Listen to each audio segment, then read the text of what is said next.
Isang basura ka lang na dinala rito para magluwal ng tagapagmana. Sigaw ni Doña Veridiana habang tinatapon ang aking mga gamit sa putikan. Akala ko si Tarcisio ang aking kanlungan, pero nakatayo lang siya sa likod ng kanyang ina. Walang kibo, parang aninong walang silbi. Ngayon, ang pag-ibig ay naging puot. Hindi niyo ako mapapalayas nang hindi ko bitbit ang katotohanan. Sino ba talaga ang nakakulong sa ilalim ng bahay na ito? Matatagpuan ko ang sagot bago pa mahuli ang lahat. Isang matres lang ang kailangan natin sa kanya, Tarcisio. Pagkatapos niyang iluwal ang tagapagmana ng mga Valencia, wala na siyang puwang sa pamamahay na ito. Huwag mong kakalimutan na dinala natin siya rito hindi dahil mahal mo siya, kundi dahil kailangan natin ang batang dinadala niya. Ang boses ni Doña Veridiana ay parang lason na dahan-dahang humahalo sa malamig na hangin ng Tagaytay. Matalim, walang emosyon at punong-puno ng paghamak. Sa loob ng silid na bahagyang nakabukas ang pinto, ang matanda ay nakaupo sa kanyang selyon, hawak ang rosaryo na tila ba ang bawat butil nito ay saksi sa kanyang mga maitim na balak. Sa labas ng pinto, sa madilim na pasilyo ng mansyon, nakatayo si Teresia. Hawak niya ang isang tray kung saan nakapatong ang isang mangkok ng mainit na sopas. Kaninang madaling araw pa siya gumising, tiniis ang pamamanas ng kanyang mga paa at ang bigat ng kanyang 6 na buwang tiyan para lamang ipagluto ang kanyang biyenan. Sinabi kasi ni Tarcisio na masama ang pakiramdam ng kanyang ina at kailangan nito ng pag-aaruga. Ang bawat hiwa ng gulay at paghalo sa kaldero ay ginawa ni Teresia ng may pagmamahal sa pag-asang sa pamamagitan ng munting sakripisyong ito ay matatanggap din siya ng pamilya ng kanyang asawa. Ngunit ang init ng sopas na hawak niya ay tila naglaho, napalitan ng isang nanunuot na lamig na nagmula sa kanyang kaibuturan. Pero mama, paano kung hanapin ng bata ang kanyang ina? Ang boses ni Tarcisio ay narinig ni Teresia. Umasa siya ng isang pagtatanggol.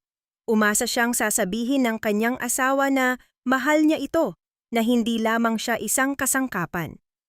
Ngunit muling nagsalita ang matanda, bibigyan natin ang bata ng lahat ng luho. Ang isang gurong galing sa hirap ay walang maibibigay sa apo ko kundi ang amoy ng kahirapan.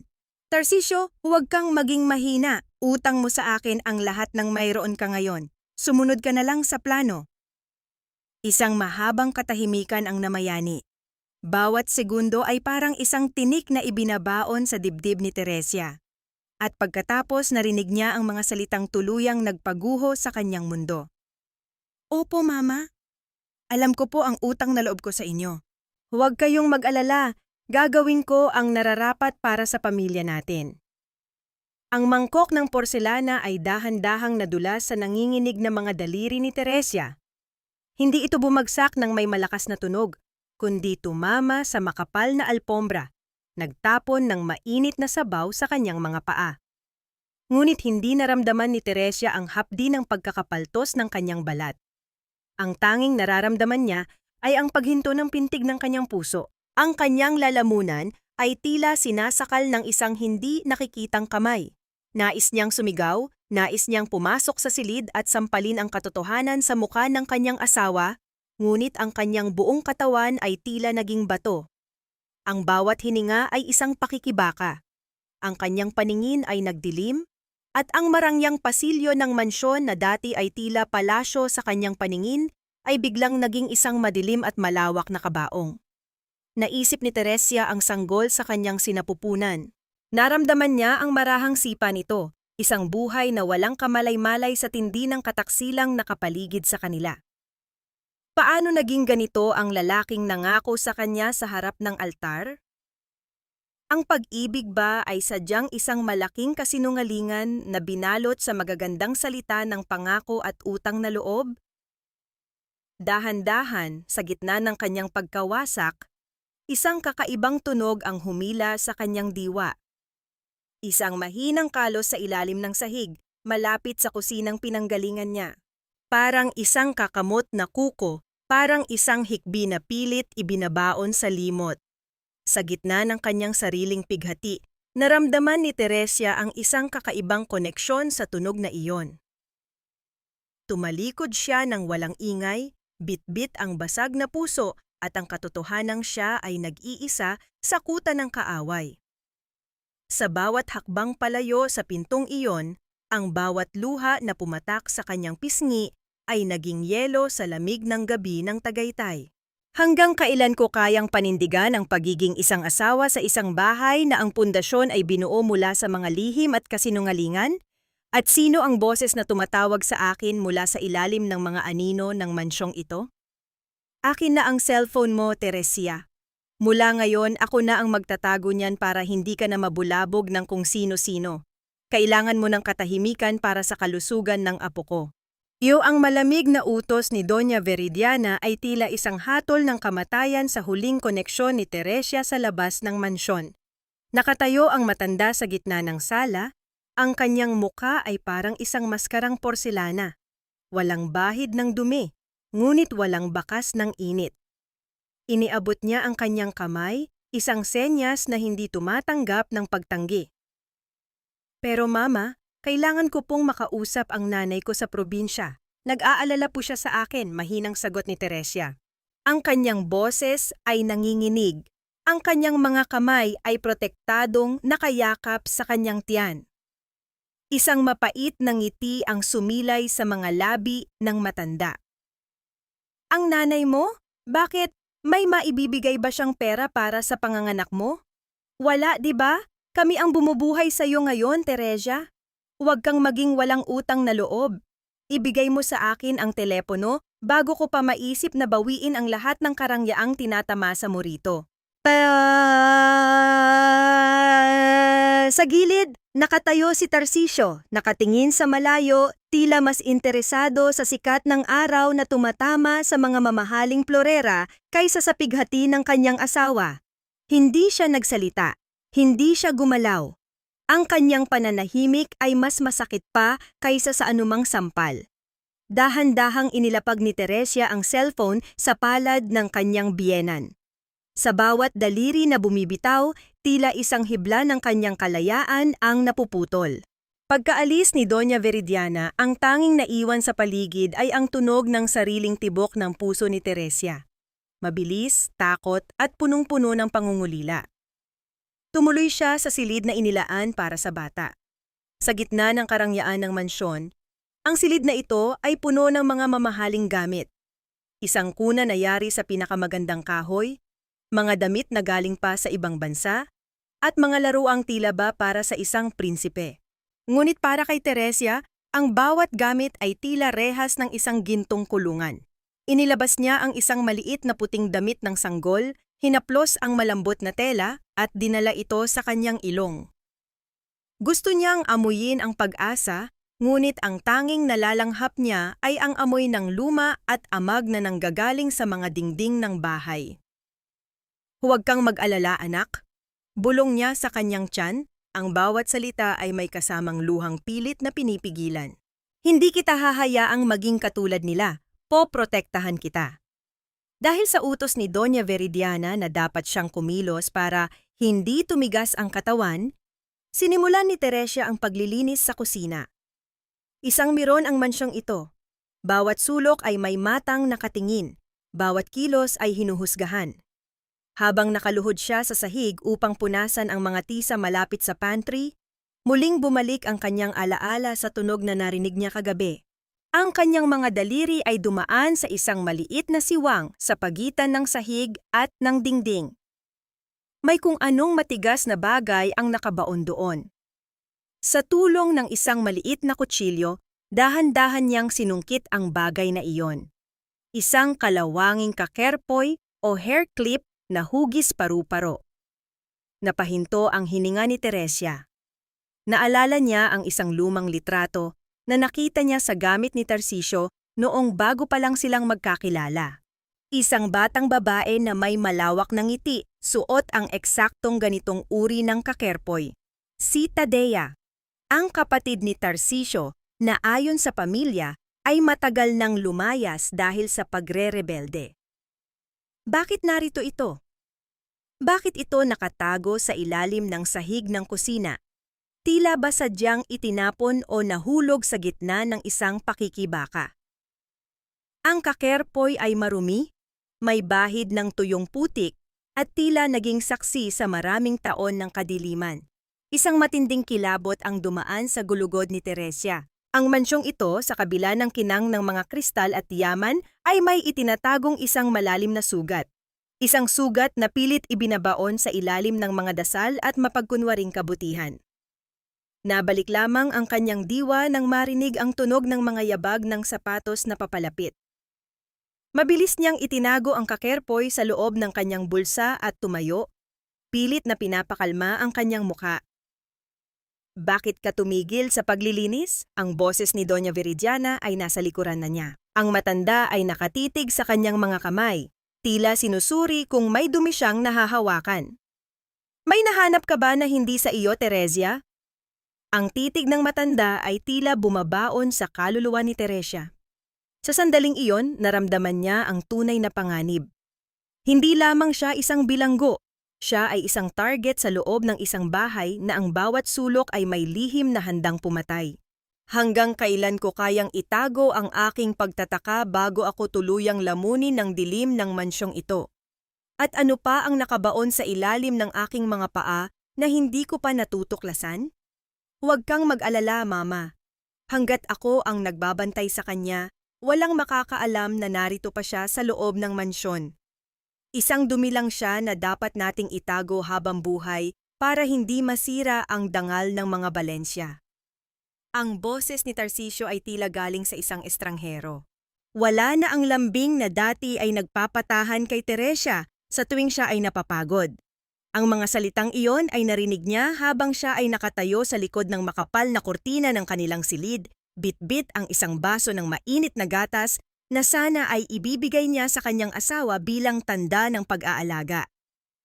Dahan-dahang nanghina ang mga tuhod ni Teresya. Ang init ng baso sa kanyang palad ay tila naging yelo. Napahawak siya sa kanyang tiyan. Naramdaman ang mabilis na tibok ng puso ng kanyang sanggol na tila ba nakikiramdam sa matinding takot ng ina. Sino ang tinutukoy ni Tarcisio? Sino ang duming kailangang itago? Sa bawat paghinga ni Teresya, tila may mga karayom na tumutusok sa kanyang dibdib.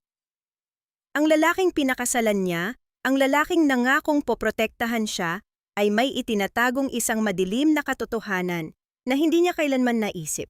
Ang kanyang lalamunan ay natuyo, at ang bawat lunok ay tila isang pagtitiis ng pait. Naghintay siya.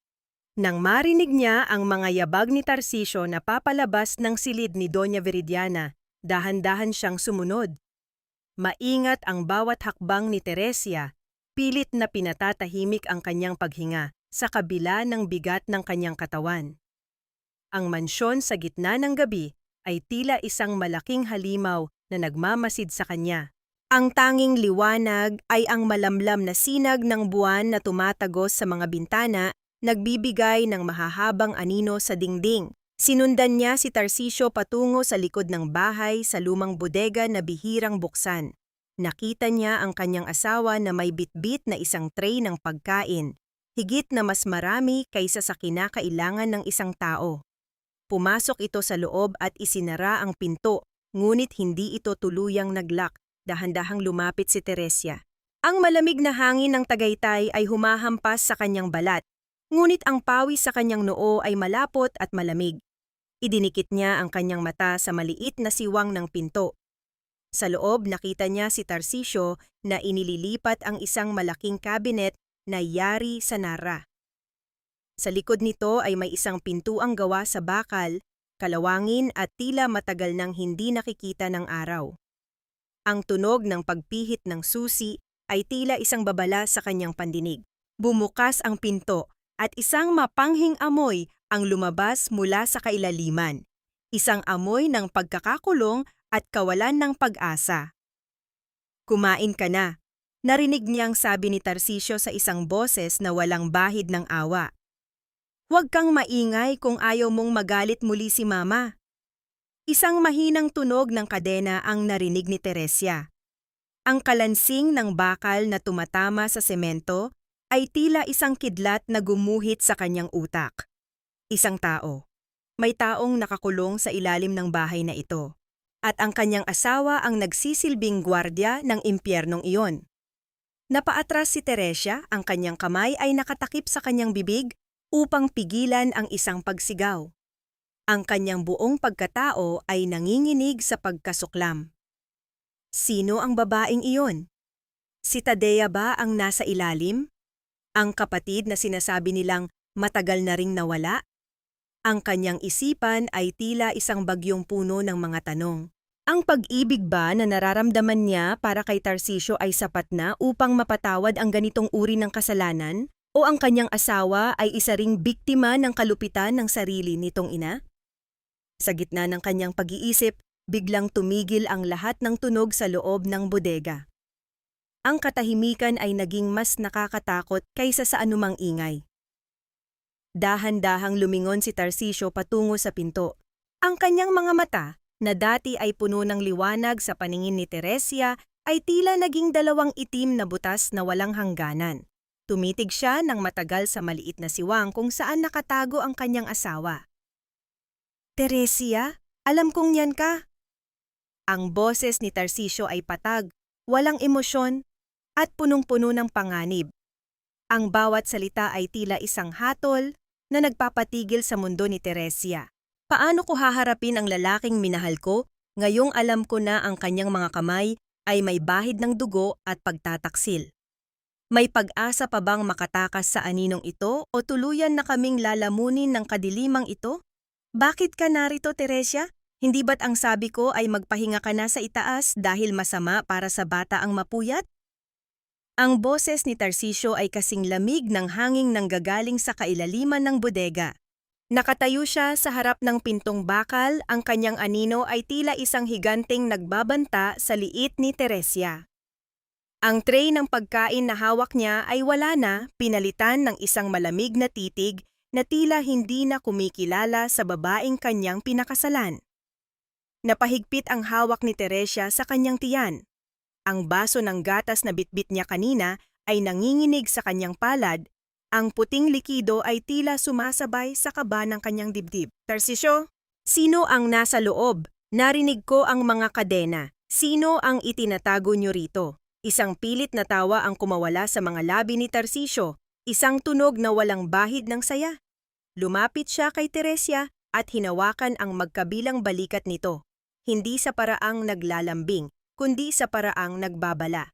Masyado lang malawak ang imahinasyon mo dahil sa pagbubuntis mo, mahal ko. Ang naririnig mo ay ang mga lumang tubo ng tubig na kailangang ayusin. Halika na, bumalik na tayo sa loob bago ka pa makita ni Mama. Ngunit hindi natapos doon ang gabi.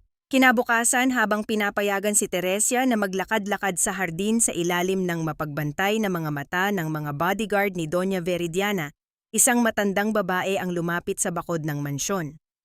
Siya ay si Tia Deli, ang dating punong katulong na biglang nawala noong nakaraang taon. Ang kanyang muka ay puno ng kulubot at ang kanyang mga mata ay tila laging nakatingin sa likuran, natatakot na baka may sumusunod sa kanya. Nang makita niya si Teresia, mabilis siyang lumapit at humawak sa rehas na bakal. Iha, ikaw ba ang bagong asawa ni Tarcisio? Bulong ng matanda. Ang kanyang boses ay paos at nanginginig sa takot. Opo, Tia Deli, ako si Teresia. Bakit po kayo narito? May kailangan po ba kayo? Sagot ni Teresia, habang pilit na hindi ipinapakita sa mga gwardya ang kanilang pag-uusap. Umalis ka na rito habang maaga pa, Iha. Ang bahay na ito ay sumusuka ng dugo, sabi ni Tia Deli. Hindi lumaya si Tadea. Isang gabi, narinig ko ang sigawan sa opisina ng Don. Galit na galit ang tatay nila dahil nalaman niyang nilulustay ni Veridiana ang pera ng pamilya para sa sariling luho. Nang gabi ring iyon, inatake sa puso ang Don. O iyon ang sabi nila. Pero nakita ko si Tadea, tumatakbo siya papunta sa bodega, may hawak na papel. Ang huling habilin ng kanyang ama. Nanigas ang buong katawan ni Teresia. Ang init ng araw sa Tagaytay ay tila naglaho. Napalitan ng isang katotohanang mas mapait pa sa apdo. Ano pong papel, Tia Deli? Nasaan si Tadea? Ang papel na iyon ang magpapatunay na hindi kay Viridiana ang lahat ng ito. Ibibigay ng Don ang kalahati ng hasyenda kay Tadea at sa mga tauhan, hindi sa asawa niyang gahaman. Kaya nila siya ikinulong, Teresia. Ikinulong nila ang sarili nilang dugo para sa pera. Ang boses ni Tia Deli ay naging isang hikbi. Huwag kang magtiwala sa gatas na ibinibigay nila sa iyo gabi-gabi. Iyan din ang ibinigay nila kay Tadea bago siya nawala sa katinuan.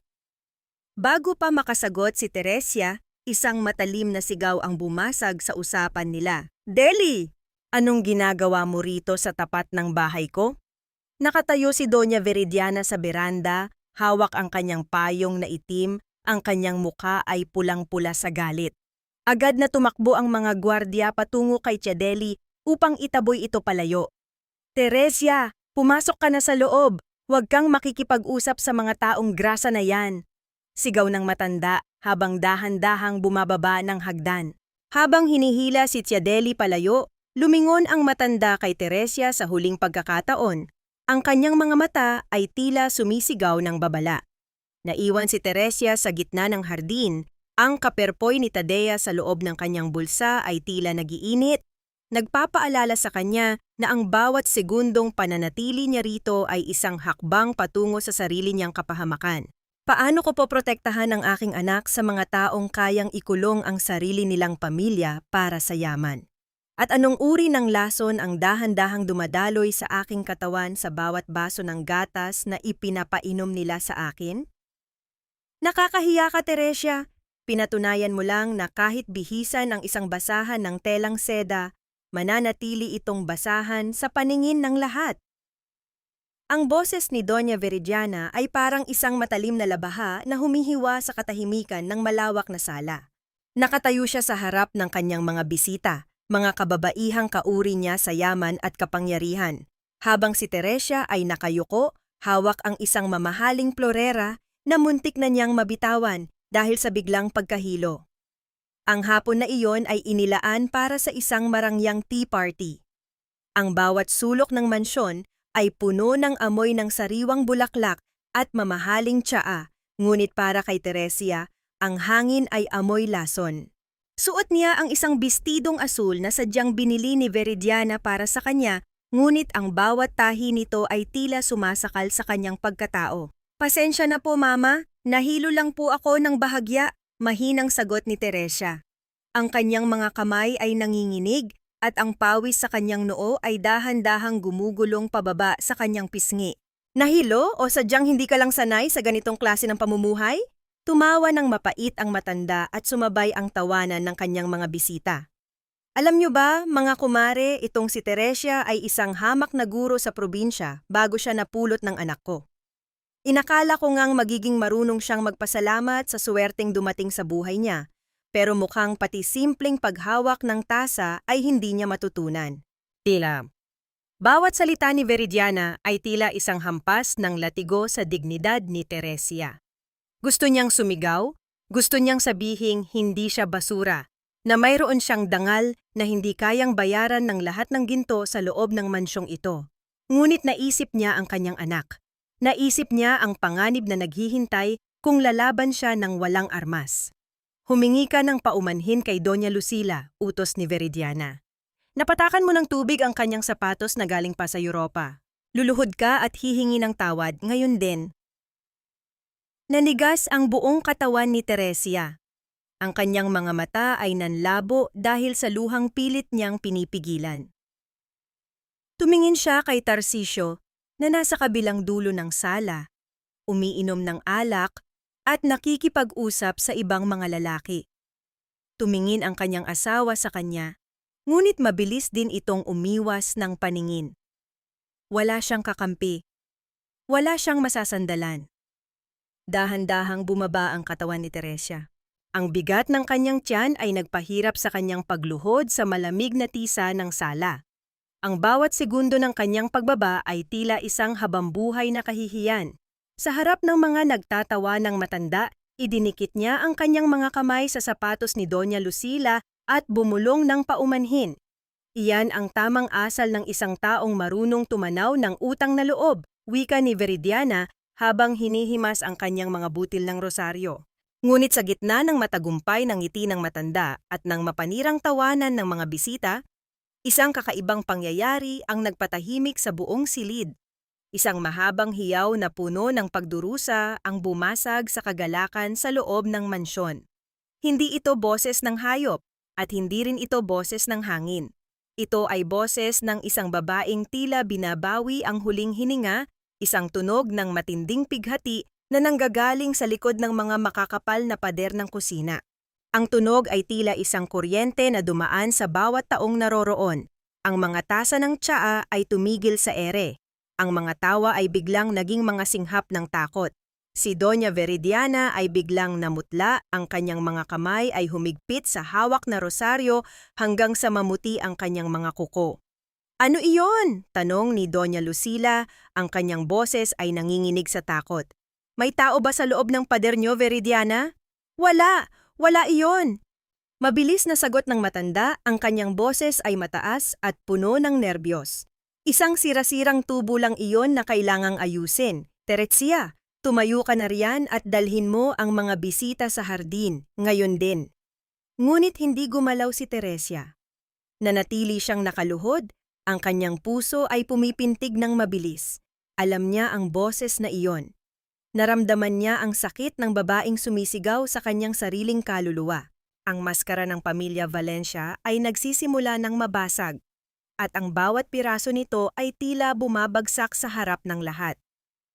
Sino ang sumisigaw na tila ba sinusunog ang kanyang kaluluwa sa ilalim ng mansyong ito? At hanggang kailan kayang itago ni Veridiana ang katotohanang unti-unti nang bumubutas sa kanyang mga pader? "Huwag kang titingin sa akin ng ganyan, Teresia. Ginagawa ko lang ang dapat para hindi tayo mabulabog ng mga tsismosa sa labas. Kung hindi dahil sa katangahan mo, hindi tayo mapapahiya sa harap ng mga bisita ko." Ang boses ni Doña Veridiana ay puno ng pait habang pinapanood niya si Teresia na naglalakad ng dahan-dahan sa pasilyo. Matapos ang nakakahiya at nakakatakot na tea party, ang mansyon ay binalot ng isang mabigat na katahimikan. Isang katahimikang tila naghihintay ng susunod na pagsabog. Kinabukasan, isang truck ng mga kagamitang pang-elektriko ang pumarada sa harap ng mansyon. Dumating ang mga tauhan upang ayusin ang sinasabi ni Veridiana na sira-sirang tubo at kable na di umano'y naglalabas ng kakaibang tunog.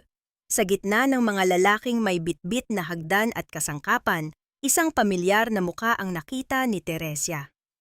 Si Timo, isang dating mag-aaral ni Teresia sa probinsya na tinulungan niyang makapagtapos ng pag-aaral noong siya ay guro pa. "Ma'am Teresia, kayo nga po ba yan?"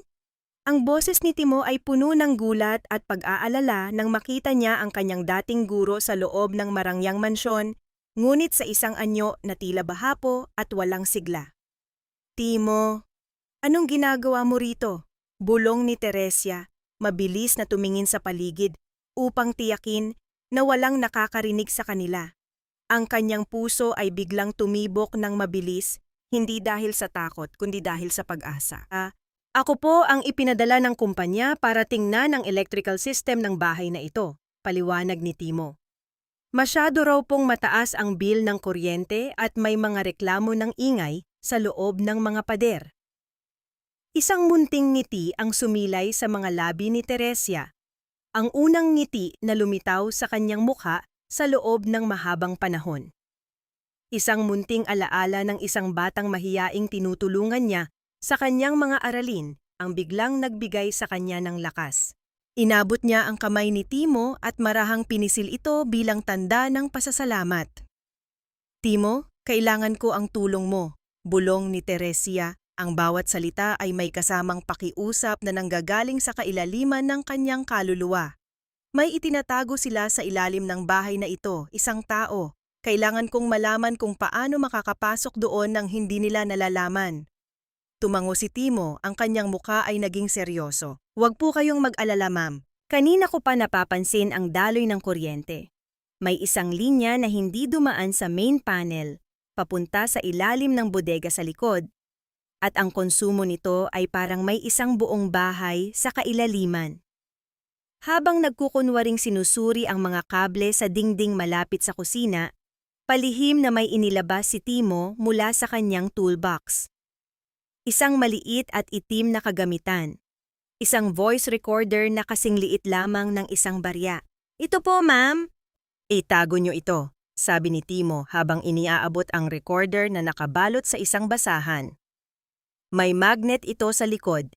Idikit niyo sa anumang metal na malapit sa bodega o sa opisina ni Doña Veridiana.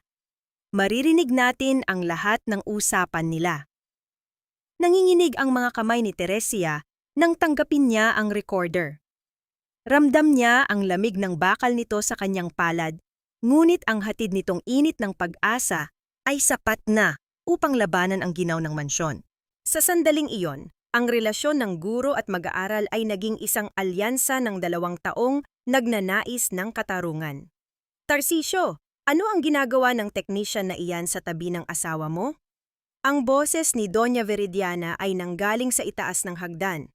Ang kanyang titig ay tila mga palasong nakatutok sa kanila. Mabilis na tumalikod si Timo at nagkunwaring binubuksan ang breaker box. "Inaayos ko lang po itong ground wire, ma'am. Masyado pong delikado para sa isang buntis ang mapalapit sa mga kable." Lumapit si Tarsisio. Ang kanyang muka ay puno ng pagdududa, ngunit bago pa siya makapagsalita, mabilis na pumasok si Teresia sa loob ng silid. Ang recorder ay ligtas na nakatago sa loob ng kanyang bra, malapit sa kanyang puso. Naramdaman ni Teresia ang bigat ng lihim na dala-dala niya, ngunit sa unang pagkakataon, hindi na siya natatakot. Alam niya na ang bawat tunog na marerecord ng munting gamit na ito ay magiging huling pako sa kabaong ng mga kasalanan ng pamilya Valencia. Hanggang kailan mananatiling lihim ang aming pag-uusap bago kami tuluyang mahuli ni Veridiana? At ano ang mga salitang mabubunyag ng recorder na ito na magpapabago sa kapalaran naming lahat? Hindi tao ang turing nila sa iyo rito, kundi isang hayop na dapat ikulong sa dilim para hindi mabulabog ang kanilang huwad na kapayapaan. Ang katotohanang ito ay tila isang malakas na sampal sa mukha ni Teresia habang dahan-dahan niyang binubuksan ang mabigat na pintong bakal sa dulo ng bodega. Samantala, sa itaas, maririnig ang banal na tinig ni Doña Veridiana na namumuno sa pagdarasal ng rosaryo kasama ang mga katulong. Ang bawat Aba Ginoong Maria ay tila isang meryenda ng panlilinlang na lumulutang sa hangin, habang sa ilalim ng kanilang mga paa ay may isang buhay na unti-unting namamatay. Bit-bit ang isang maliit na flashlight na ibinigay ni Timo. Tinahak ni Teresia ang matarik at madulas na hagdanan pababa sa kailaliman. Ang bawat hakbang niya ay may kasamang panalangin na huwag siyang madulas, dahil ang bigat ng kanyang tiyan ay nagpapahirap sa kanyang bawat galaw. Ang hangin sa ibaba ay malapot, amoy amag, at may halong anghit ng dumi na matagal nang hindi nalilinis. Nang tumama ang liwanag ng flashlight sa dulo ng silid, muntik nang mabitawan ni Teresia ang kanyang hawak. Doon, sa gitna ng malamig na semento, nakahandusay ang isang anino ng tao. Isang babaeng balot ng maruming tela, ang buhok ay mahaba at buhol-buhol na tila mga ugat ng puno na naghahanap ng tubig. Ang kanyang isang paa ay nakakabit sa isang makapal na kadenang bakal na nakabaon sa dingding. "Tadea," mahinang tawag ni Teresia. Ang kanyang boses ay nanginginig sa matinding awa. Dahan-dahang nag-angat ng ulo ang babae. Ang kanyang mga mata ay nanlalaki sa takot, tila hindi na sanay makakita ng liwanag. Ang kanyang balat ay maputlang-maputla at ang kanyang mga buto ay bakas na bakas sa ilalim ng manipis na balat. Sino ka?" Ang boses ni Tadea ay parang isang kalos sa tuyong papel. "Anak ba kita ni Veridiana? Pinadala ka ba niya para tapusin na ako?" "Hindi, Tadea. Ako si Teresia, ang asawa ni Tarsisio." Mabilis na lumapit si Teresia at lumuhod sa tabi ng babae. Hindi niya inalintana ang masangsang na amoy. Inilabas niya mula sa kanyang bulsa ang kaperpoy na hugis paru-paro. "Nahanap ko ito, alam kong ikaw ang may-ari nito." Nang makita ni Tadea ang kaperpoy, Isang hagulhol na walang tunog ang kumawala sa kanyang mga labi. Ang kanyang mga kamay na puno ng dumi at sugat ay dahan-dahang humawak sa kamay ni Teresia. Ang hapdi ng pagkakaugat ng kadena sa kanyang bukong-bukong ay tila hindi na niya nararamdaman sa tindi ng pangungulila. Kinuha ni Teresia ang kanyang sariling panyo, binasa ito ng kaunting tubig mula sa kanyang bote, at marahang pinunasan ang mukha ni Tadea. Ang bawat haplos niya ay puno ng pagmamahal na ibinibigay ng isang kapatid sa isa pang kapatid. Sa sandaling iyon, ang madilim na basement ay tila naging isang dambana ng pag-asa. "Ate, takbo!" Bulong ni Tadea. Ang kanyang mga mata ay biglang napuno ng matinding babala. "Huwag kang mananatili rito, ang sanggol, kukunin nila ang sanggol." "Anong ibig mong sabihin, Tadea?" Tanong ni Teresia, ang kanyang puso ay biglang kumabog ng mabilis. "Ang gatas!" Mahinang sabi ni Tadea habang dahan-dahang pilit na itinutulak palayo si Teresia. "Huwag mong iinumin ang gatas na binibigay nila gabi-gabi. Iyan ang ginamit nila sa akin, para maging lito ang isip ko, para magmukha akong baliw sa harap ng mga abogado." "Huwag kang uminom, ate. Parang awa mo na." Biglang narinig ni Teresia ang isang malakas na kalabog mula sa itaas. Ang tunog ng pagsasara ng pinto ng mansyon. Tapos na ang pagdarasal. "Kailangan ko nang umalis, Tadea, pero babalik ako. Pangako, ililigtas kita," sabi ni Teresia habang mabilis na tumatayo.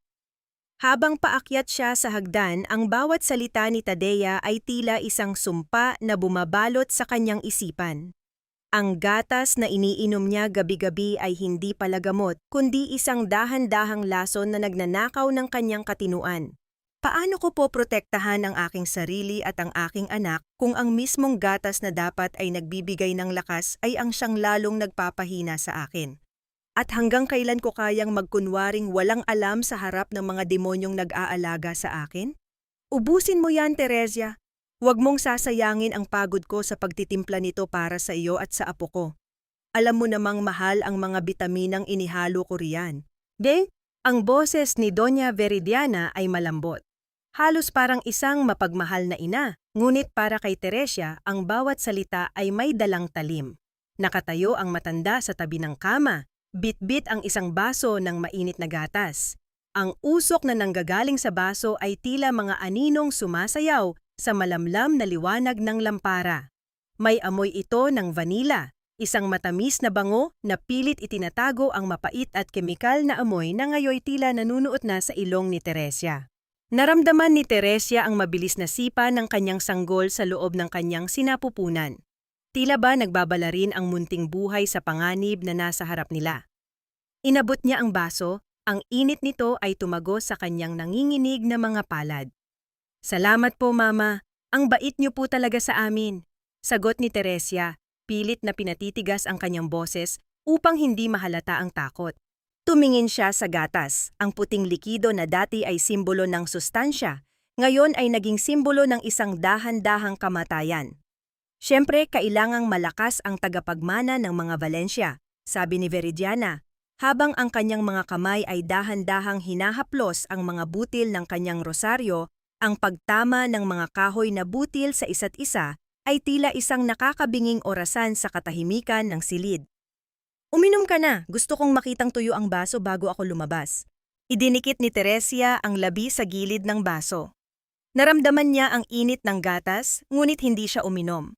Kunwari ay lumunok siya, iginalaw ang kanyang lalamunan ng dahan-dahan upang linlangin ang matalas na mata ng matanda.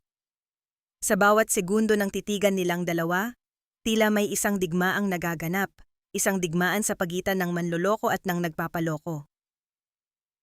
Parang sumasakit po ang ulo ko, Mama. Maaari po bang mamaya ko na ubusin ito pagkatapos kong magpahinga ng sandali? Pakiusap ni Teresia habang dahan-dahang inihiga ang kanyang katawan. Ganyan talaga ang epekto ng mga bitamina, iha. Pinapatulog ka nito para makapag-relax ang bata. Tugon ni Veridiana. Ang kanyang titig ay hindi pa rin umaalis sa baso. "Sige, iwanan mo muna dyan. Pero sisiguraduhin kong tuyo iyan pagbalik ko bukas ng umaga."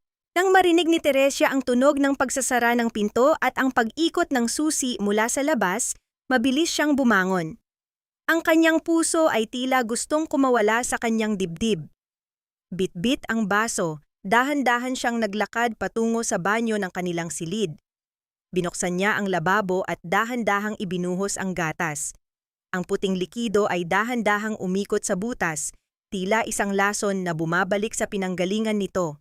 Hindi siya gumamit ng malakas na agos ng tubig. Bawat patak ay tila isang krimen sa katahimikan ng gabi. Nang masiguro niyang wala nang natira, mabilis niyang hinugasan ang baso at pinunasan ito ng tuwalya hanggang sa kuminang na muli. Huminga siya ng malalim, pilit na pinapakalma ang kanyang sarili. Inisip niya si Tadea. Inisip niya ang babaeng nasa ilalim na nawala ang katinuan dahil sa gatas na ito. Hindi siya papayag na maging susunod na biktima. Tumayo siya sa harap ng malaking salamin ng banyo, tiningnan ang kanyang sariling refleksyon. Ang kanyang mga mata ay pagod, ang kanyang balat ay maputla, ngunit ang apoy ng paghihiganti ay nagsisimula ng magliyab sa kanyang mga mata. Dahan-dahan siyang lumingon upang bumalik sa kama, ngunit ang kanyang buong mundo ay biglang huminto. Sa refleksyon ng salamin, nakita niya ang pintuan ng banyo na bahagyang nakabukas at doon sa dilim ng pasilyo nakatayo si Doña Veridiana. Ang kanyang mukha ay kalahating nababalot ng anino, ngunit ang kanyang mga mata ay nanunuot sa talim habang nakatingin sa tuyong baso na hawak ni Teresya. Walang salitang lumabas sa bibig ng matanda. Walang galaw. Ang tanging naririnig ay ang malakas na pintig ng puso ni Teresya at ang malamig na sipol ng hangin sa labas ng bintana.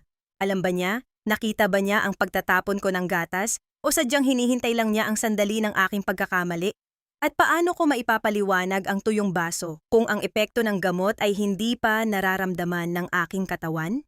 Nakatayo si Doña Veridiana sa madilim na pasilyo, ang kanyang anino ay tila isang maitim na ulap na nagbabanta sa labas ng banyo.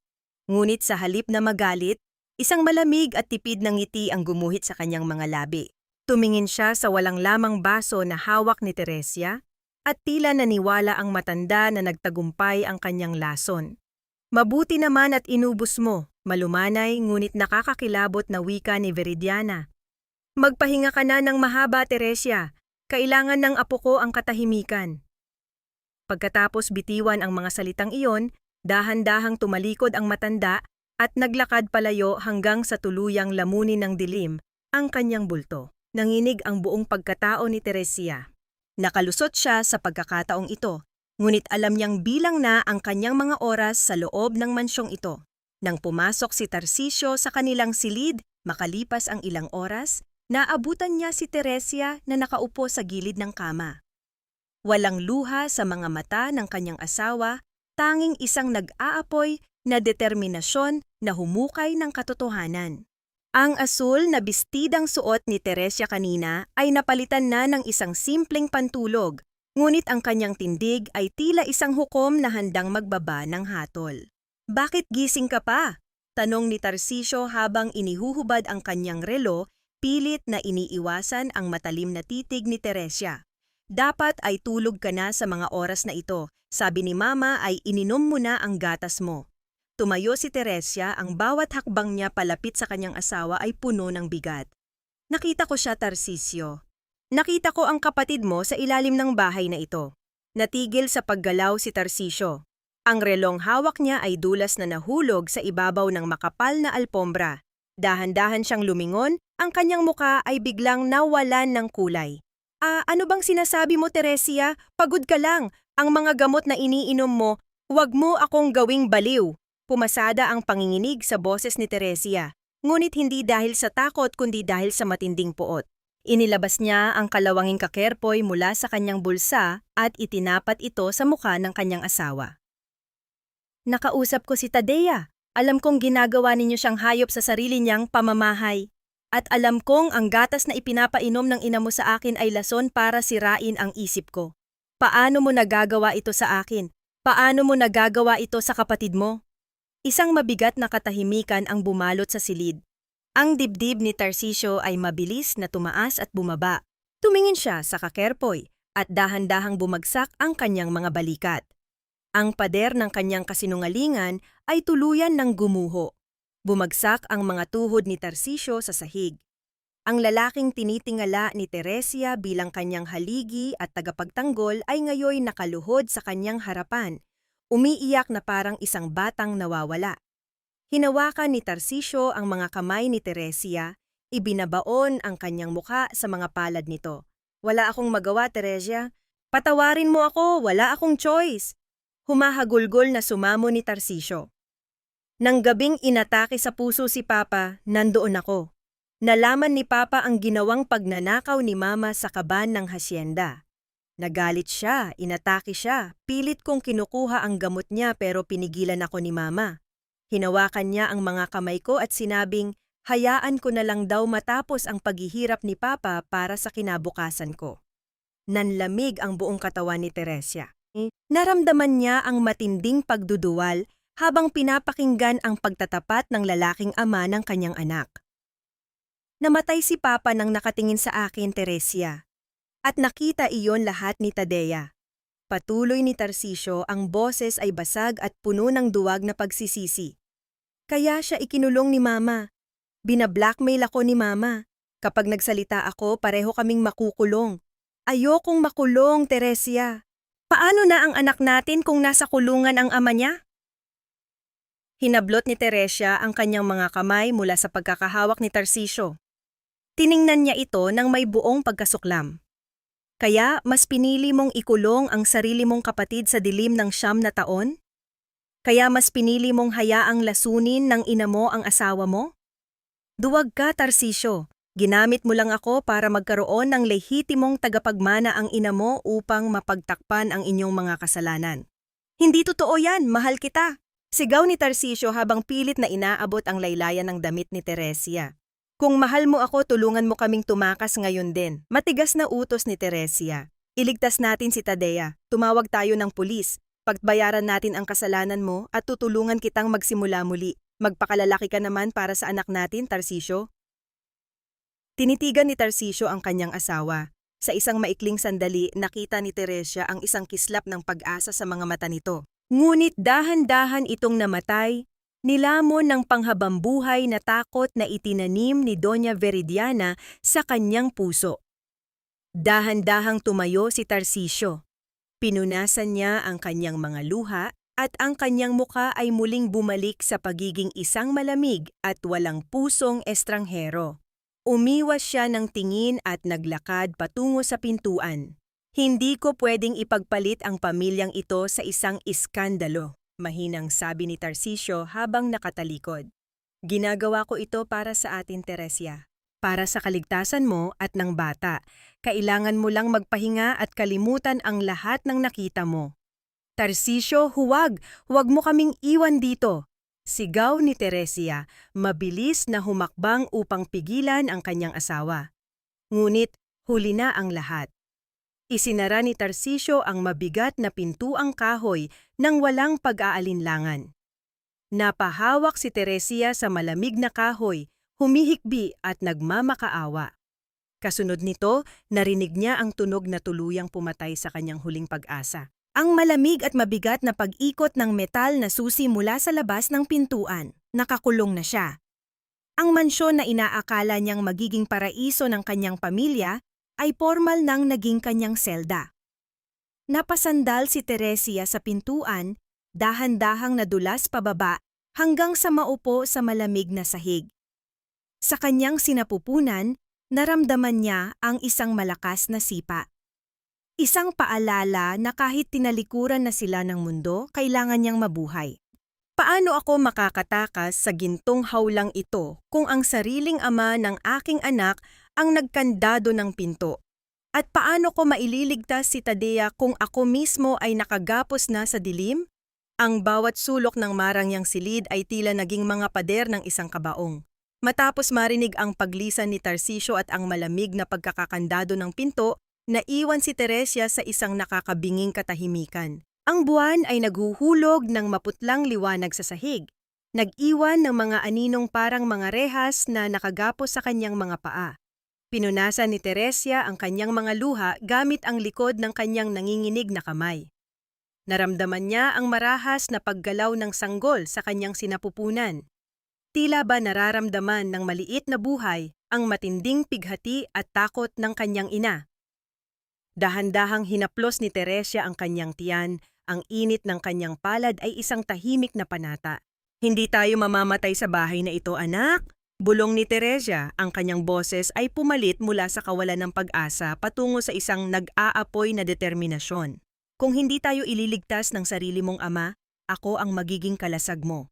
Kailangan niyang makahanap ng paraan upang makalabas. O kahit isang kagamitan na maaari niyang gamitin upang ipagtanggol ang kanyang sarili.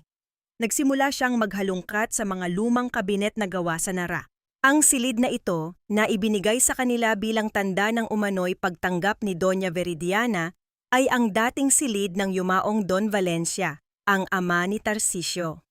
Dumaan ang mga daliri ni Teresia sa mga nakasalansang lumang libro at mga maalikabok na kahon. Nang igalaw niya ang isang mabigat na estatwa ng banal na pamilya na nakapatong sa isang maliit na altar sa gilid ng silid, napansin niya ang isang bahagyang nakaangat na tabla sa likuran nito.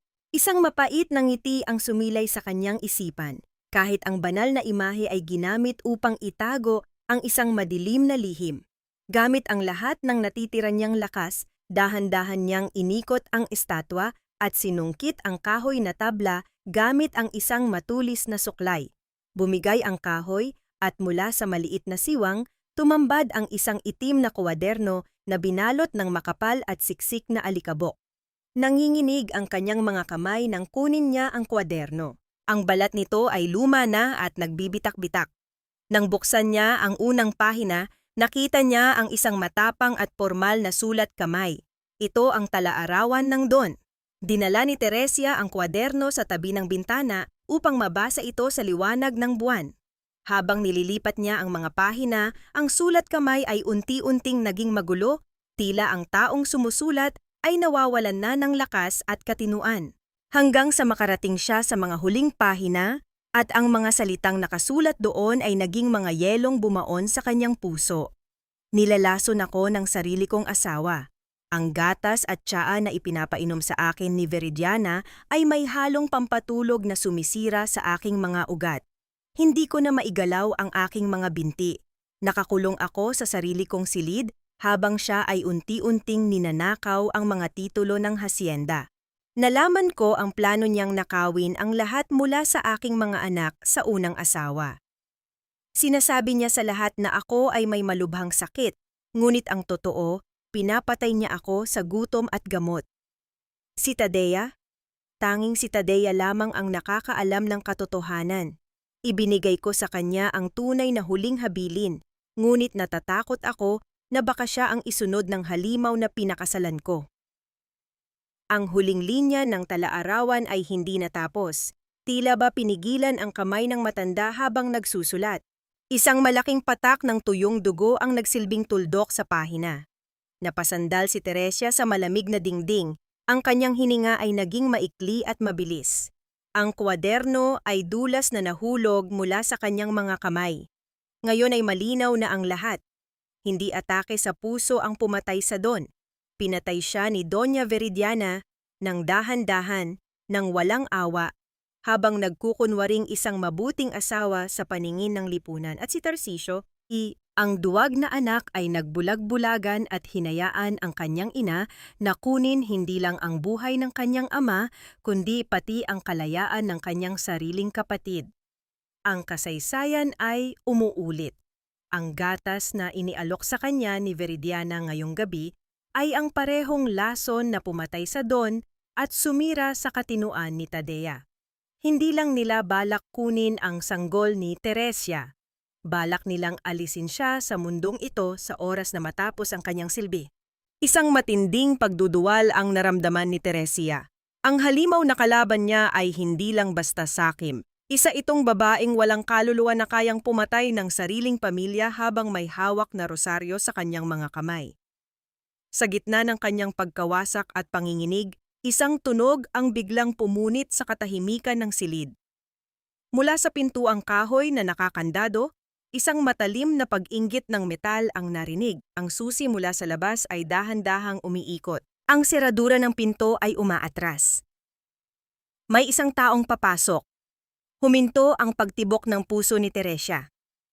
Nakatitig siya sa bilog na hawakan ng pinto habang dahan-dahan itong pumipihit pababa. Ang anino ng taong nasa labas ay gumagapang sa ilalim ng siwang ng pintuan, handang lamunin siya ng buo. Ano ang gagawin ko kung ang halimaw ay nakapasok na sa aking huling kanlungan? At paano ko maililigtas ang aking sarili kung wala na akong mapupuntahan? Ang dahan-dahang pagpihit ng seradura ng pinto ay tila isang hatol ng kamatayan sa pandinig ni Teresia. Napatitig siya rito, ang kanyang buong katawan ay naninigas sa takot. Mabilis niyang itinago ang talaarawan ng Don sa ilalim ng makapal na kutsyon ng kama. Ang kanyang mga nanginginig na daliri ay pilit na ipinapasok ang libro sa pinakamalalim na sulok. Nanginig siya at umatras patungo sa bintana. Pilit na pinapakalma ang kanyang mabilis na paghinga habang pinagmamasdan ang pintong tuluyang bumubukas. Ngunit ang taong pumasok ay hindi ang demonyong si Viridiana, kundi si Tarcisio. Ang kanyang muka ay maputla at puno ng pawis. Mabilis siyang pumasok sa loob at maingat na isinara ang pinto, tinitiyak na walang nakakita sa kanya mula sa pasilyo. Tinitigan niya si Teresia ng may kahalong pagsisisi at matinding pagkabagabag. "Teresia, pakinggan mo ako," bulong ni Tarcisio. Ang kanyang boses ay nanginginig at puno ng pagmamakaawa. Tumawag si mama ng doktor, isang doktor na kilala niya. Sasabihin nilang delikado ang pagbubuntis mo at kailangan mong ilipat sa isang pasilidad para magamot ang stress mo. Ngunit alam kong hindi ka na makakabalik kapag nadala ka na doon. Gusto nilang kunin ang bata pagkasilang mo at iwanan ka roon para manatiling baliw. Ang mga salitang ito ay tila isang malamig na tubig na ibinuho sa nagpupuyos na kaluluwa ni Teresia. Hindi siya nakaramdam ng kaluwagan sa babala ng asawa. Sa halip, mas sumidhi ang kanyang poot. Tinitigan niya ang lalaking minsan niyang tinawag na asawa, nang may matinding pagkasuklam at kawalang tiwala. "Ngayon ka lang natakot, Tarcisio? Ngayong ako na ang isusunod ng ina mo sa impyerno?" Malamig na sagot ni Teresia. "Duwag ka! Mas gusto mo pang magtago sa likod ng palda ng ina mo kaysa ipagtanggol ang asawa't anak mo. Hindi ko kailangan ang awa mo, kailangan ko ng kalayaan." Yumuko si Tarcisio, ang kanyang mga balikat ay bumagsak sa bigat ng sariling kahihiyan. Wala siyang kakayahang harapin ang galit ni Teresia dahil alam niyang tama ito. Dahan-dahan niyang inalis ang kanyang kamay mula sa doorknob. "Iniwan ko ng bukas ang pinto," mahinang sabi ni Tarcisio habang patungo sa bintana, iniiwasan ang matatalim na tingin ng kanyang asawa. "Nasa sala si mama ngayon, may kausap sa telepono. Pwede kang dumaan sa likod ng bahay. May isang sasakyan na naghihintay sa labas ng gate, si Timo ang nag-ayos." "Bakit hindi ka sumama sa amin?" tanong ni Teresia, ang kanyang boses ay tila may natitirang hibla ng pag-asa. "Bakit hindi mo tulungan si Tadea at tuluyan ng talikuran ang demonyong sumisira sa atin?" Umiling si Tarcisio ng marahan. "Hindi ko pwedeng iwan ang ina ko, Teresia. Kung malaman niyang tinulungan kita, baka kung ano ang gawin niya sa akin. Sa atin. Kailangan ko siyang kalmahin habang tumatakas ka. Iligtas mo ang anak natin." Tinalikuran ni Teresia ang kanyang asawa nang walang anumang salita. Ito ang kahuli-hulihang pagkakataong hahanapin niya ang anino ng isang lalaking hindi kayang panindigan ang pag-ibig. Kinuha niya ang kanyang maliit na bag at ang talaarawan mula sa ilalim ng kutsyon. Sa labas ng pinto, ang pasilyo ay madilim at tahimik. Mula sa ibaba, naririnig niya ang boses ni Viridiana, nakikipag-usap sa isang malakas ngunit kalmadong tono, malamang ay ang doktor na binanggit ni Tarcisio. Dahan-dahan siyang naglakad, ang bawat hakbang ay maingat at walang tunog, dumaan siya sa likurang hagdanan patungo sa pintuan ng kusina. Ang malamig na hangin ng Tagaytay ay humampas sa kanyang balat paglabas niya sa hardin. Ang kadiliman ay tila isang balabal na nagpoprotekta sa kanya mula sa matatalim na mata ng mansyon. Lumapit siya sa matataas na pader at bakod na bakal. Mula sa dilim, isang figura ang dahan-dahang lumitaw. Isang babae na may hawak na maliit na flashlight na nakaturo sa ibaba. Si Talia ang matandang kapitbahay na minsang nagbigay ng ngiti sa kanya sa kabila ng taray ni Veridiana. "Jesus ko, iha, halika rito ng mabilis," bulong ni Talia. Ang kanyang mga kamay ay nanginginig habang pilit na inaabot ang mga daliri ni Teresia sa siwang ng mga rehas na bakal. "Kinausap ako ng batang technician na si Timo. Sabi niya, kailangan mo raw ng tulong. Natawagan ko na ang hepe ng pulisya na kaibigan ko, parating na sila." Naluha si Teresia. Ang munting liwanag ng flashlight ni Talia ay tila isang parola sa gitna ng unos na bumabalot sa kanya. "Salamat, Aling Talia. Salamat po. Kailangan din nating iligtas si Tadea na nasa ilalim ng bahay." Ngunit bago pa matapos ni Teresia ang kanyang pangungusap, ang tahol ng malaking asong bantay ng mga Valencia ay umalingaw-ngaw sa buong bakuran. Ang matalim at galit na tahol nito ay nakakapangilabot. Isang nakakabulag na liwanag mula sa isang malaking flashlight ang biglang tumama sa mukha ni Teresia at sa kinatatayuan ni Talia. Mula sa dilim, narinig nila ang mabilis na mga yabag.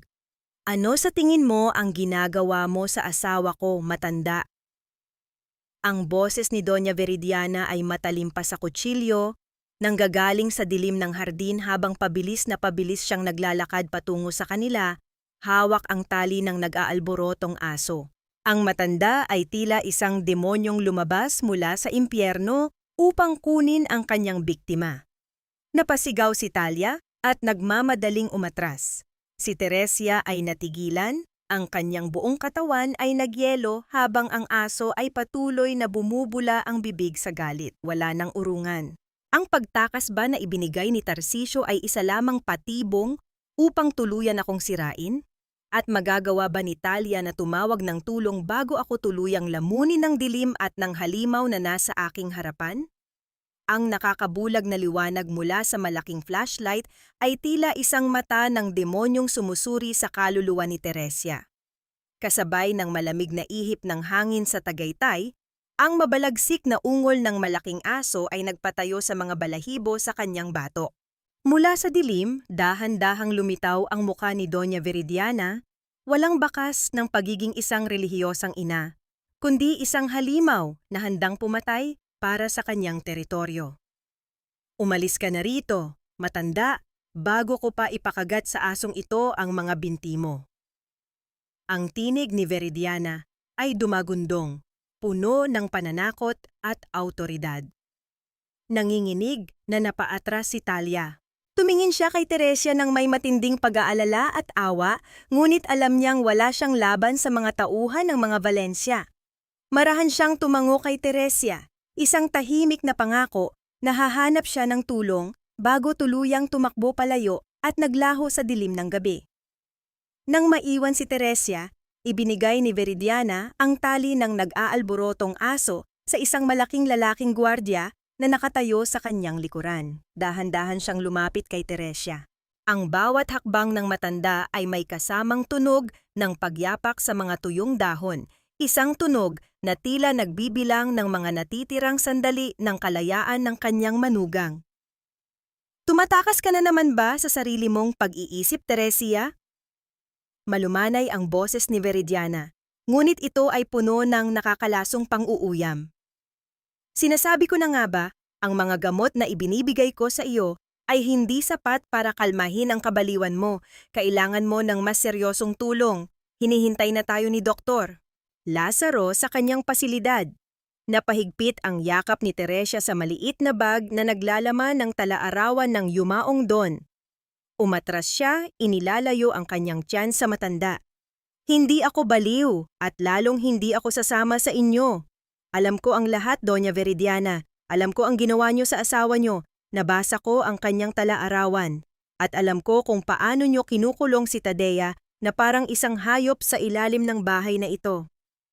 Sa isang iglap nawala ang pekeng ngiti sa mukha ng matanda. Ang kanyang mga mata ay nanliit, tila mga patalim na tumatarak sa dibdib ni Teresia.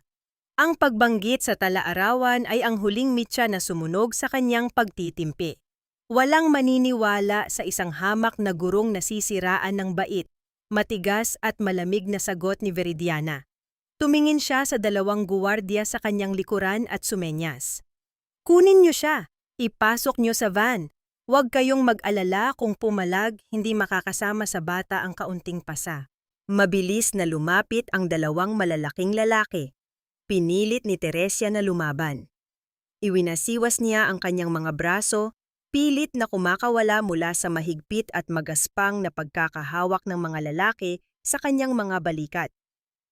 Ang kanyang mga luha ay nag-uunahang pumatak, humahalo sa ambon na nagsisimula ng bumagsak mula sa madilim na kalangitan. Ang langit ay tila nakikidalamhati sa kanya, nagbabadyang magbuhos ng isang malakas na unos. Bitiwan niyo ako! Tulong! Tarsisyo, tulungan mo kami! Sumigaw si Teresia ng buong lakas. Umaasa na kahit sa huling sandali, ang lalaking ama ng kanyang anak ay lalabas mula sa mansyon upang ipagtanggol sila. Ngunit tanging ang paghampas ng hangin at ang ungol ng aso ang sumagot sa kanya. Ang mansyon ay nanatiling tahimik, piping saksi sa kawalang katarungang nagaganap sa harapan nito. Kinaladkad siya ng mga lalaki patungo sa isang itim na van na nakaparada sa gilid ng hardin. Binuksan ng isa ang pinto, at ang madilim na loob ng sasakyan ay tila isang nakangangang bunganga na naghihintay na lamunin siya ng buo. Ngumiti si Veridiana, inaayos ang kanyang alampay na tila ba isang simpleng basura lamang ang itinatapon niya. Ngunit bago pa man maihakbang ni Teresia ang kanyang paa sa loob ng van, isang matinding puwersa ang yumanig sa kanyang buong pagkatao. Hindi ito nagmula sa mga lalaking nakahawak sa kanya, nagmula ito sa kaibuturan ng kanyang sinapupunan. Isang pambihirang sakit, tila ba hinihiwa ang kanyang puson mula sa loob. Napapikit si Teresia at napakagat sa kanyang ibabang labi hanggang sa malalasahan niya ang sariling dugo. Ang kanyang mga tuhod ay biglang nawalan ng lakas, dahilan upang bumigat ang kanyang katawan at muntik nang mabitiwan ng mga gwardiya. Kasabay ng pananakit, naramdaman niya ang isang mainit na likido na dahan-dahang umaagos pababa sa kanyang mga hita. Basang-basa ang kanyang pantulog at humahalo sa malamig na putik ng Tagaytay. Pumutok na ang kanyang panubigan. Ang bata! Daing ni Teresia, ang kanyang boses ay isang basag na bulong ng matinding paghihirap. Hinawakan niya ng mahigpit ang kanyang malaking tiyan.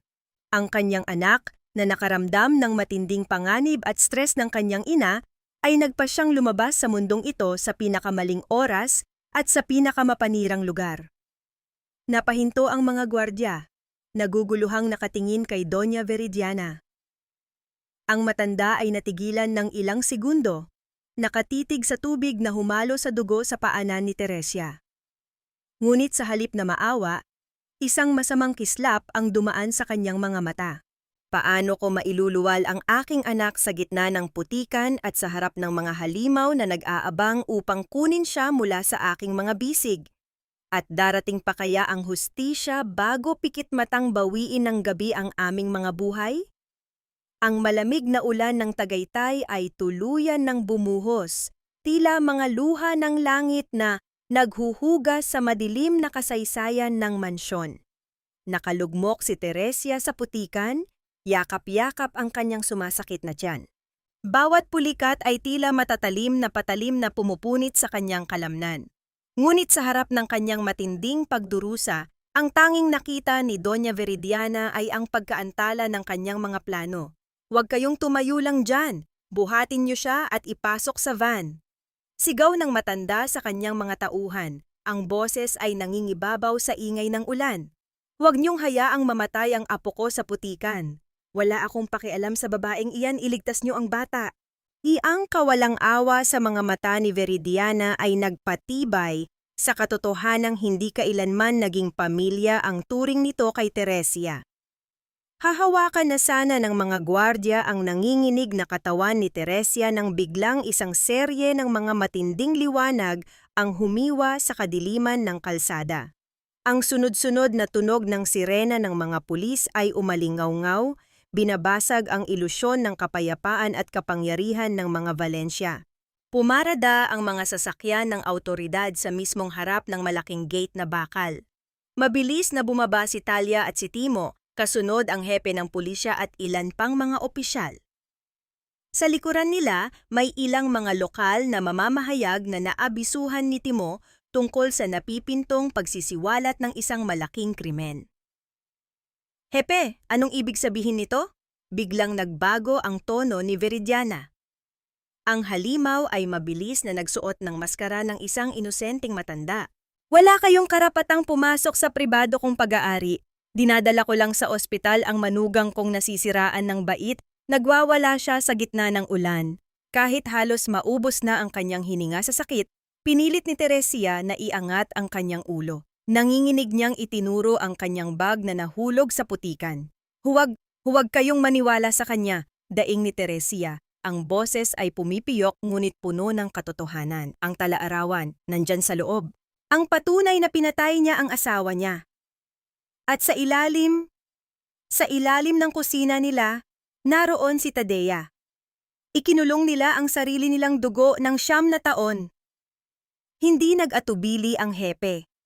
Inutusan niya ang kanyang mga tauhan na pasukin ang mansyon at halughugin ang bodega.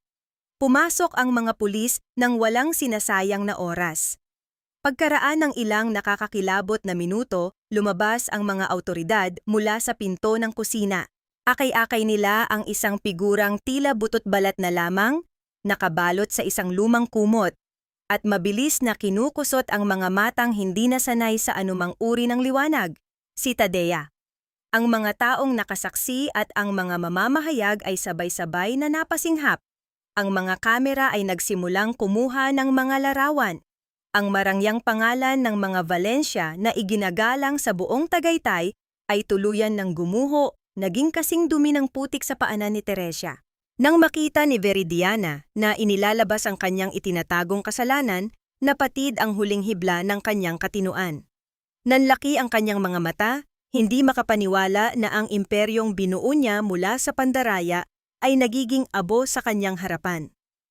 Mabilis siyang tumakbo paatras patungo sa beranda, dinampot ang isang malaking nakasinding lampara ng gasera na nagsisilbing palamuti.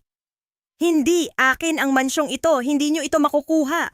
Sumigaw ang matanda, ang kanyang muka ay naging muka ng isang tunay na baliw. Inangat niya ang lampara, handang ibagsak ito sa kahoy na sahig upang sunugin ang buong kabahayan kasama ng lahat ng ebidensya. Kung mawawala ito sa akin, tutupukin ko kayong lahat kasama ng mga lihim nyo. Ibabagsak na sana niya ang apoy nang biglang may 2 kamay na mahigpit na pumigil sa kanyang braso. Si Tarcisio, ang lalaking nagtago sa anino ng takot sa buong buhay niya, ay umiiyak. Ang muka ay basang-basa ng ulan at luha. Tama na, Mama. Maawa ka na sa atin. Tama na. Hagulgol ni Tarcisio. Inagaw niya ang lampara mula sa kanyang ina. Ang basag na salamin nito ay gumulong palayo sa sahig na semento nang walang nagagawang pinsala. Tuluyang nawalan ng lakas si Veridiana. Bumagsak siya sa sahig, humihiyaw at nagbibitaw ng mga sumpa habang mabilis siyang pinupusasan ng mga pulis. Ang maskara ng huwad na pananampalataya ay tuluyan ng nawasak. Ngunit sa gitna ng tagumpay ng katarungan, isang napakalakas at nakakapasong daing ang pinakawalan ni Teresia. Naramdaman niya ang isang matinding pag-ikot sa kanyang tiyan na tila pumupunit sa kanyang buong pagkatao. Mabilis na lumapit si Timo at Talia upang alalayan ang kanyang ulo mula sa malamig na lupa. Ang bata, Timo, lumalabas na ang bata, bulong ni Teresia, ang kanyang paningin ay nagsisimula ng magdilim. Ang mga ilaw ng pulisya, ang mga mukha ng tao at ang pag-iyak ni Tarcisio sa di kalayuan ay unti-unting nagiging isang malabong panaginip. Aabot ba ng buhay ang aking anak sa mundong ngayon pa lamang nakakita ng liwanag o tuluyan kaming hihilahin ng kamatayan bilang huling biktima ng isinumpang mansyong ito? Ang madilim at malamig na putik ng Tagaytay ay tila isang malayong bangungot na lamang. Matapos ang ilang oras ng matinding pakikibaka sa pagitan ng buhay at kamatayan, ang hangin ay napuno ng isang tunog na nagpabura sa lahat ng pasakit. ang malakas at malusog na iyak ng isang bagong silang na sanggol. Nakadilat si Teresia sa loob ng isang puti at maliwanag na silid sa ospital. Ang kanyang buong katawan ay hapo, ang kanyang mga kalamnan ay nanginginig pa rin sa pagod, ngunit nang ipatong ng nurse ang mainit at maliit na katawan ng kanyang anak sa kanyang dibdib, ang lahat ng sugat sa kanyang kaluluwa ay tila dahan-dahang naghilom. Niyakap niya ang bata, idinikit ang kanyang muka sa malambot nitong buhok at hinayaan ang kanyang mga luha ng kaligayahan na dumaloy ng walang patid. Nalampasan nila ang unos, buhay sila. Sa labas ng mga pader ng ospital, ang gulong ng katarungan ay mabilis na umikot. Ang marangyang pangalan ng mga Valencia ay naging laman ng mga balita, ngunit hindi dahil sa kanilang yaman, kundi dahil sa kanilang karumal-dumal na kasakiman. Si Doña Veridiana ay tinanggalan ng kanyang mga alahas at magagarang damit, pinalitan ng magaspang na uniporme ng bilangguan. Ang kanyang mga panalangin sa rosaryo ay napalitan ng mga bulong ng pagkabaliw sa loob ng isang malamig at rehas na selda. Wala nang utang na loob na magagamit upang manipulahin ang batas. Ang katotohanan ang tuluyang nagkandado sa kanyang kapalaran. Ilang araw ang lumipas, bumukas ang pinto ng silid ni Teresia. Iniluwal nito ang isang tanawin na nagpalambot sa kanyang puso. Si Tadea, na nakaupo sa isang wheelchair at inaalalayan ni Timo at Talia, ay dahan-dahang pumasok. Iba na ang aura ng babae. Bagaman payat at nangangailangan pa ng mahabang panahong gamutan, ang kanyang buhok ay malinis na at ang kanyang mga mata na dati ay puno ng matinding takot, ngayon ay may ningning na ng pag-asa. Inilapit ni Timo ang wheelchair sa gilid ng kama. Nanginginig na iniangat ni Tadea ang kanyang kamay, ang mga daliri niya na minsan ay nakagapos sa magaspang na bakal ay dahan-dahang humaplos sa malambot na pisngi ng natutulog na sanggol. Napakaganda niya, Ate Teresia. Bulong ni Tadea, ang kanyang boses ay may kasamang luha ng labis na kagalakan. Siya ang liwanag na hindi ko inakalang makikita ko pa. Ngumiti si Teresia at hinawakan ang kamay ni Tadea. Siya ang patunay na hindi kailanman mananalo ang dilim. Pinangalanan ko siyang Arturo. Isinunod ko sa pangalan ng inyong ama, dahil mula ngayon ang pangalang Valencia ay hindi na magiging simbolo ng kasakiman at kalupitan. Sisimulan natin itong muli sa pagmamahal at katotohanan. Iyon ang ginintuang sandali para sa kanilang lahat. Ang pagbibigay ng pangalan ay hindi lamang isang pag-alala sa yumaong Don na biktima rin ng kasamaan, kundi isang tahimik na panumpa ng pagbangon. Ang mga taong walang kaugnayan sa dugo, gaya ni Timo at Talia, ang naging tunay nilang pamilya, nagpapatunay na ang tunay na utang na loob ay ibinibigay sa mga taong nag-alay ng kabutihan ng walang hinihintay na kapalit. Nang gabing iyon, matapos makatulog ang lahat, tumayo si Teresia at lumapit sa bintana ng kanyang silid. Ang malamig na hamog ng Tagaytay ay nagsisimula na namang bumalot sa paligid.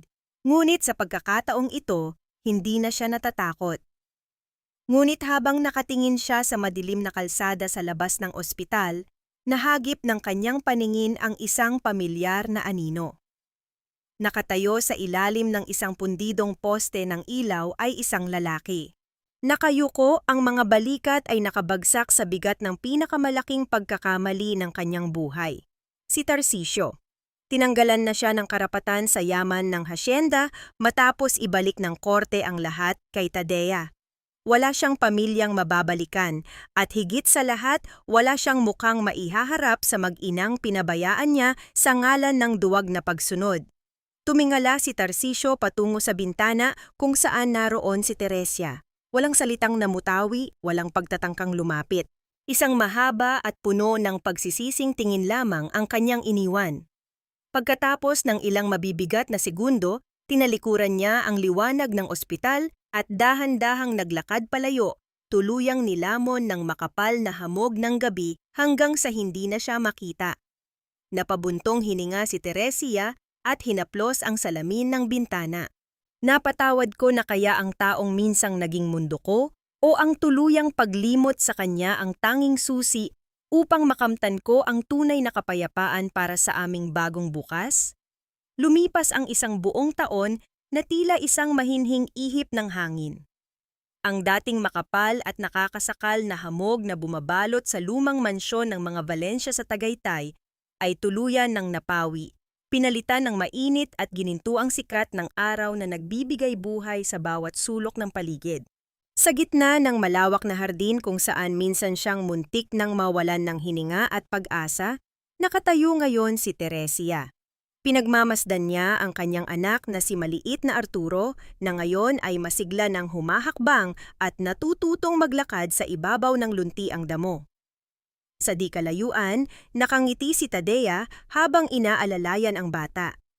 Wala na ang mga kadena sa kanyang mga binti, wala na ang bakas ng dumi at pangungulila sa kanyang mga mata. Ang bawat hakbang ni Tadea ngayon ay nagdadala ng kalayaan at bagong lakas ng isang babaeng nabigyan ng pangalawang buhay. Ang mansyon na minsan ay naging selda ng mga madidilim na lihim at sakim na ambisyon ay hindi na pag-aari ng iisang pamilya. Sa tulong ni Timo na nagsisilbing tagapamahala ng pasilidad at ni Aling Talia bilang gabay, ginamit ni Teresia at Tadea ang yaman ng hasyenda upang itayo ang bahay liwanag. Isang kanlungan at pundasyon para sa mga kababaihan at kabataang naging biktima ng pang-aabuso. Ang mga dating dingding na nakakarinig lamang ng mga hikbi at panunumbat ay umaalingaw-ngaw na ngayon sa mga halakhak ng pag-asa at pagmamahal. Nahanap na ni Teresia ang kanyang tunay na kapayapaan. Ang kapayapaan ay wala sa pagtakas, kundi sa pagharap sa dilim at pagpapalit nito ng liwanag. May mga gabing tinatanong ni Teresia ang kanyang sarili kung napatawad na ba niya ang mga taong sumira sa kanyang tiwala. Ang sagot ay matatagpuan sa kanyang kalmadong paghinga at maaliwalas na mukha. Napatawad niya ang kanyang sarili sa pagiging mahina at sunod-sunuran noong umpisa. At para kina Tarcisio at Doña Veridiana, nabalitaan niyang tuluyan nang nawala sa katinuan ang matanda sa loob ng kulungan. Palaging nagmamakaawa sa mga anino ng kanyang nakaraan. Si Tarcisio naman ay nagtatrabaho ngayon bilang isang hamak na pahinante sa isang malayong probinsya, habang buhay na dala ang mabigat na konsensya ng kanyang kaduwagan at pagtataksil. Ipinagkatiwala na ni Teresia ang dalawa sa batas ng tao at sa hustisya ng may kapal. Hindi na siya nagtatanim ng puot dahil alam niyang ang galit ay isang uri rin ng kadena na lason sa kaluluwa. Pinili niyang putulin ang sumpa ng puot upang hindi ito maipamana sa kanyang anak. Ang pinakamalaking aral na naiwan sa puso ni Teresia at sa sinumang nakasaksi sa kanyang kwento ay ang tunay na kahulugan ng pamilya at sakripisyo. Natutunan niyang ang tunay na utang na loob ay hindi isang kasangkapang ginagamit upang manumbat, manipulahin at mangalipin ng kapwa. Ang totoong utang na loob ay ang kusang loob na pagbabalik ng kabutihan sa mga taong nag-alay ng totoong pagmamahal nang walang hinihintay na kapalit gaya ni Timo at Talia. Natutunan niyang ang pananahimik at pagpikit ng mga mata sa gitna ng kasamaan sa ngalan ng pagsunod sa asawa o pamilya ay pagpayag na rin sa pang-aabuso. Higit sa lahat na patunayan ng buong mundo na ang puso ng isang ina, gaano man ito katanikala ng takot at kahirapan, ay laging magkakaroon ng pambihirang lakas na wasakin ang anumang rehas ng impyerno upang iligtas ang kanyang anak at ipaglaban ang katotohanan. Binuhat ni Teresia si Arturo at marahang itinaas sa liwanag ng araw habang ang hangin ng Tagaytay ay humahalik sa kanilang mga pisngi. Wala nang anino ang makakapagkubli sa katotohanan. Sa laban ng kasakiman at kaduwagan, ang wagas na pag-ibig at katapangan ang siya pa ring nanatiling nakatayo hanggang sa huli.